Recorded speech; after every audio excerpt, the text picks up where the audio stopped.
Eco 360. Estamos de vuelta en Eco 360, conversando con Felipe Chapman. En esta ocasión terminábamos el bloque anterior hablando de transparencia en las inversiones, sobre todo las inversiones grandes que se han hecho en los últimos años. Y cuando uno ve todo lo que se invirtió y trata, con la información que se tiene, que no es mucha, de analizar si realmente son obras convenientes,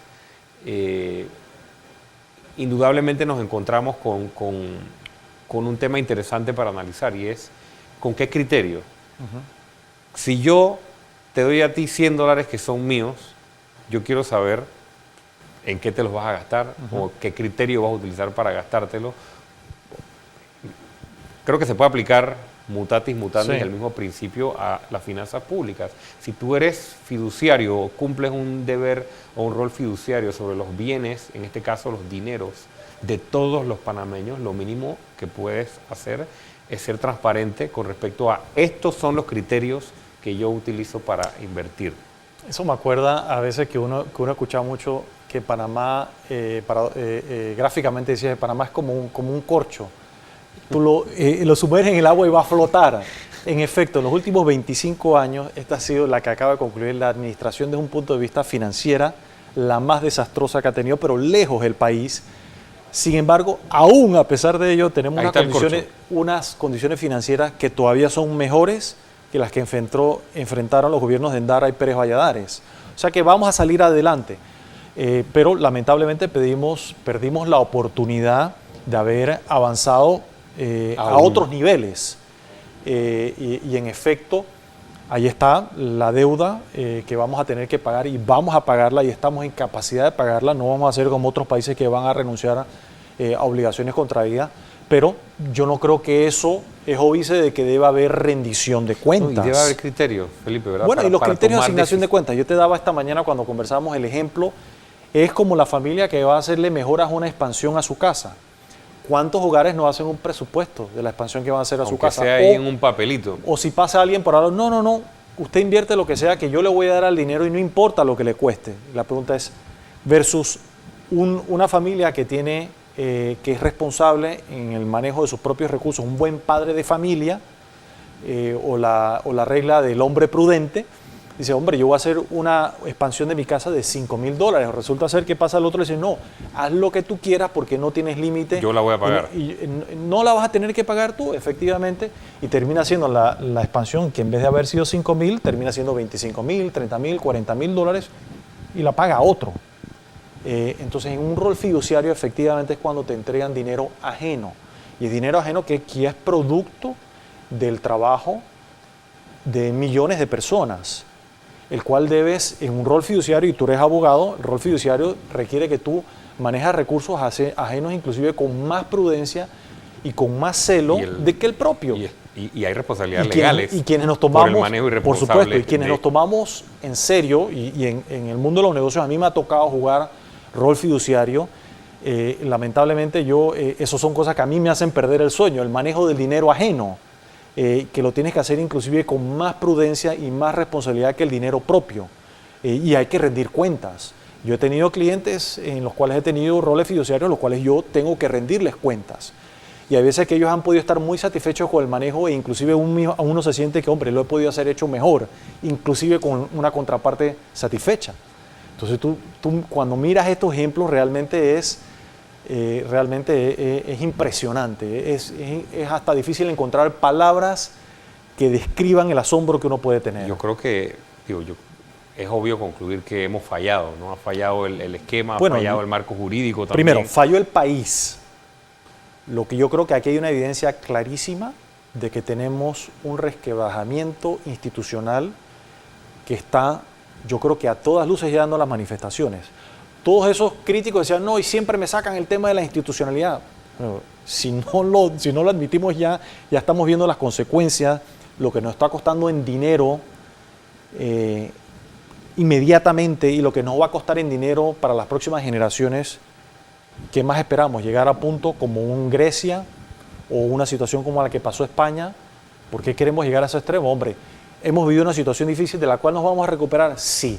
Nos vamos a recuperar, pero yo creo que debemos aprender a hacer un alto, reflexionar y hacer los correctivos.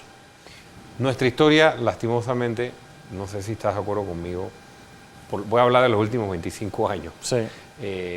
Creo que no tenemos muchos antecedentes con respecto a aprender de nuestros errores y corregir rumbo, ¿no? Porque precisamente no ha habido responsabilidades legales, ni éticas, ni sociales, ni para quienes han sido irresponsables con el manejo de los fondos públicos. Entonces, vaya, yo sé que no eres abogado y no estamos aquí para hablar de esa parte, pero en el último bloque vamos a hablar de la relación corrupción o falta de transparencia e institucionalidad y salud de una economía. O sea, pero inclusive, ¿sabes tú, Felipe, que si, o sea, por cosas como las que tú y yo estamos hablando hoy, o estos argumentos, si tú te hubieras puesto un sombrero de partido panameñista, por ejemplo, o estuvieras en el gobierno actual, te dicen que lo que estás argumentando es persecución política. O sea, y aquí no es que quiero tomar una posición partidaria o partidista o no, pero da algo de coraje ver que uno está tratando de analizar técnicamente lo que ocurrió, y entonces hay gente que todavía insiste en salir con la bandera de que esto es persecución política. Yo creo que esa argumentación, primero, no solamente es inaceptable, sino que es engañosa. Es tratar de manipular la realidad. La opinión pública. Y es continuar con la manipulación que hemos tenido en los últimos años. Yo creo que estos son temas que se deben debatir públicamente para que no vuelvan a ocurrir y para dejar y en gran medida somos responsables los ciudadanos. Claro. Y si vuelve a ocurrir en este o en sus siguientes gobiernos, los responsables somos los ciudadanos, los votantes. No exigimos rendición de cuentas y aceptamos lo que ha ocurrido. Así que yo creo que debemos empezar por ahí para estar muy conscientes de ello. Y hay otras cosas que ya son más de perfil, que debe analizarse en un enfoque psicológico o sociológico. Inclusive yo creo que se perdió interés hasta por preservar reputación, por ganar prestigio. Sí, aquí hay gente que realmente no le ha importado ni un ápice perder prestigio y destruir una reputación a costa de ganar otras cosas. Entonces, y ahí hay un tema de comportamiento social que uno entonces se pone a pensar, ¿será que la fibra moral se quebró? ¿Cómo hacemos para repararla? Eso no es fácil, eso no es tarea fácil y creo que requiere mucha madurez, no solo política, sino de diversos sectores de la sociedad. Pero volviendo al punto, a la pregunta que te hice, o sea,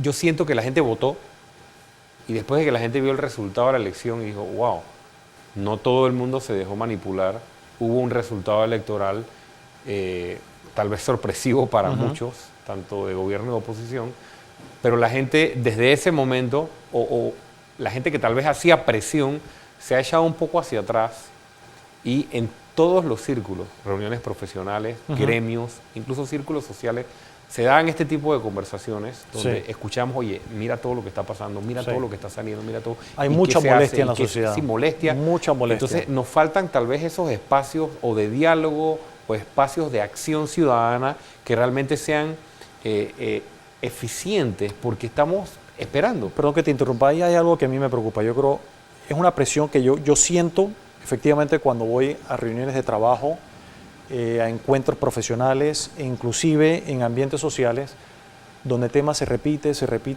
yo escucho pero mucha molestia que no había visto probablemente desde la época de la dictadura militar. A ese nivel de molestia similar no se veía desde aquel entonces. Mi preocupación es que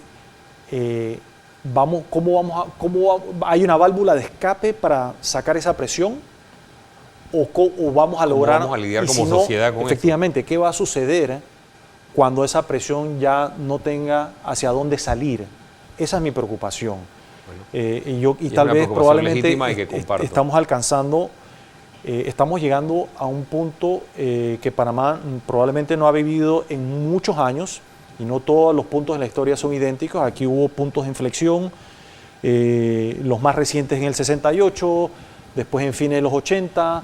Yo no sé si este será otro de esos puntos de inflexión, pero me preocupa esa válvula de escape y lo que pueda ocurrir y que si esto va a ser un punto de inflexión en la historia. Vamos a hacer una pausa. Cuando regresemos nuestro último bloque con Felipe Chapman, vamos a hablar un poco de competitividad y cómo se puede ver afectada la competitividad de un país si hay altos niveles de corrupción. Ya regresamos.